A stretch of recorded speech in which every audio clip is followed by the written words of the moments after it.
Hans. Everyone's familiar with Hans as we work with conservative garbage collection. Today, he's going to be talking about costs and benefits of nonconformity, and I have no idea. So, it'll be interesting. Dress code. Means you should wear a suit tomorrow. I'm only partially going to be talking about garbage collection. I will still talk about it somewhat. What I'm really talking about is the following issue. If we're implementing one of these languages, Java or C# or whatever, on some particular platform, usually the platform we're implementing it on already has gone out of its way to define a reasonable set of runtime conventions for languages like C and C++. Generally, if you look at what actually happens, and I'm somewhat extrapolating here, I'll point out this is a very half-baked talk. Generally, if we look at what happens inside a Java virtual machine or inside a CLR implementation or something like that, those conventions are usually not followed completely, at least. I want to sort of quickly run down in what ways they're generally not followed, and then I want to ask the question of are those really necessary?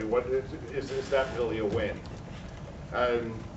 So the ones that part of these conventions that generally not followed that I've already done quite a bit of work on earlier is that the garbage collector, generally if you look at something like either managed runtime or a JVM, inside the requirements for the generated code that you have information about pointer location basically for all of the code that's being run inside that environment. And that's not something that we require for C and C++.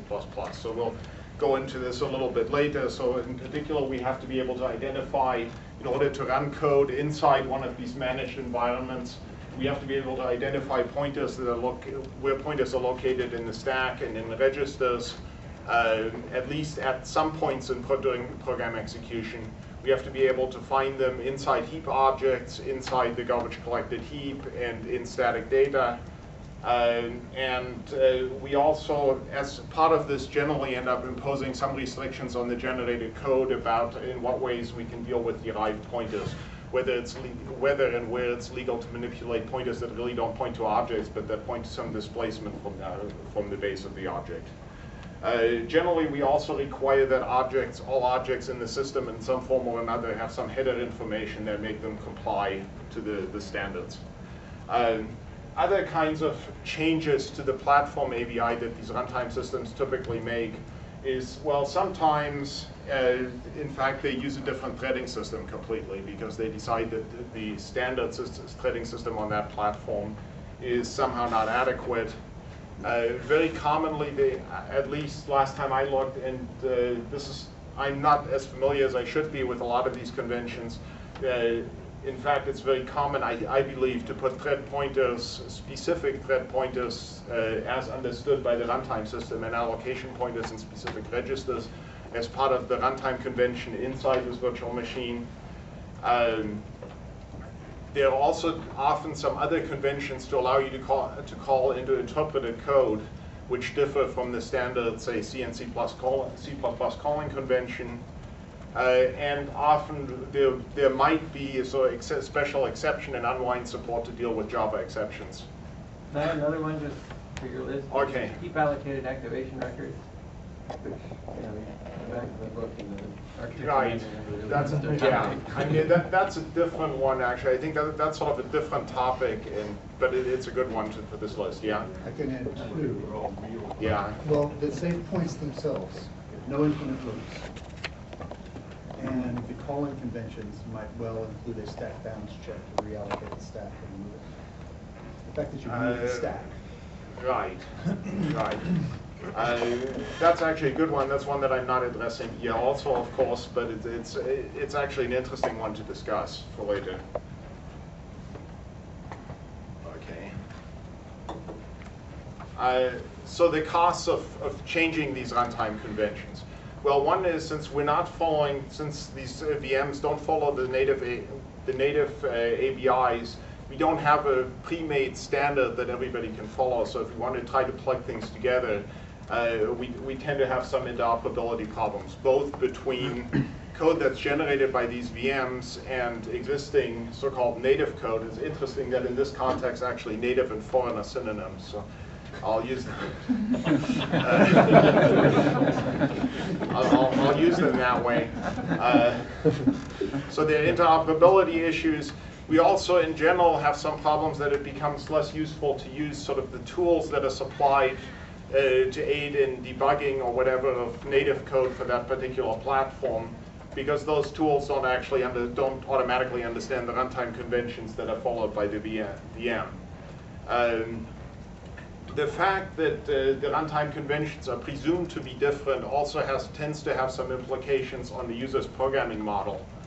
And this is something at this point where it may actually not be possible to change this anymore. But if we look at what happens in Java, if we want to be able to make calls between Java code and native code in this case, we have to essentially insert an explicit layer to convert between them to do the necessary conversion between runtime conventions, and that layer is visible to the user. You can't directly call C functions from Java functions. They have to have a very special form in order for that to work. If I understand what CLI does correctly, these calls are much more transparent. You can make the calls look like C code in the source. On the other hand, the system basically does something very similar. And if Ben may correct me here if I'm wrong, I'm inferring this information from what I managed to deduce from web pages, so it's not reliable. And sometimes, in fact, these conversions, in addition to being visible to the programmer in one way or another, have a significant performance impact. And the performance impact, I claim, is probably most annoying because it can be surprising. So look at a quick example here of where the performance impact in converting between runtime conventions shows up. This is a toy example which just uses Java system.array copy to copy arrays of varying sizes, so copying a total of 1 billion bytes. And I've done this these are all fairly small, so basically, except for the biggest example, they all fit into the L1 cache. I'm just copying the same arrays over and over again, essentially. If we copy these in units of 100,000 bytes at a time, it takes something under 2 seconds to do on this particular machine, to copy 1 billion integers. If we do it 1,000 at a time, it still takes about that to copy the 1 billion integers.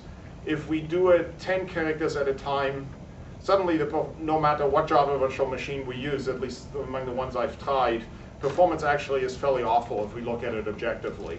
Sort of the best case is the one that you see here for GCJ, where it's just modestly awful. And the reason it's modestly awful is because there's a fair amount of type checking stuff that goes on for each system.array copy call. That's all done dynamically, and nobody seems to optimize away. So it takes a long time.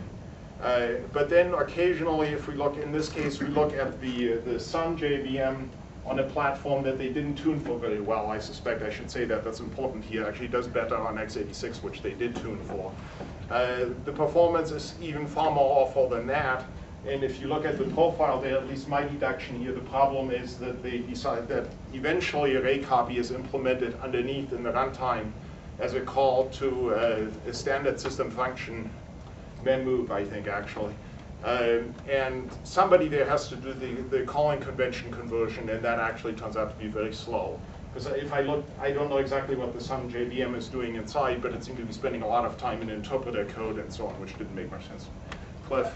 Yeah, it can be intrinsified, but it's done on a platform-by-platform basis, so I doubt it's been intrinsified on Titanium. Yeah, I looked at it on x86, and on x86 actually GCJ and then the Sun VM looked very similar. So that was consistent with my conjecture as to what's going on. So what I want to do here is basically look at these runtime differences quickly and see whether they're still motivated. I've been spending a fair amount of time looking at GCJ, which is the GNU static Java compiler, which also includes an interpretive VM. It's interesting in this context because it somewhat bridges the gap. It basically tries to implement Java with C and C++ runtime conventions. I should say that this talk, as I've already said, is half-baked and probably controversial in places. I also want to start with the non-garbage collection issues because otherwise I might get carried away and not get to the others. So, So as far as the threading system is concerned, here's my first contact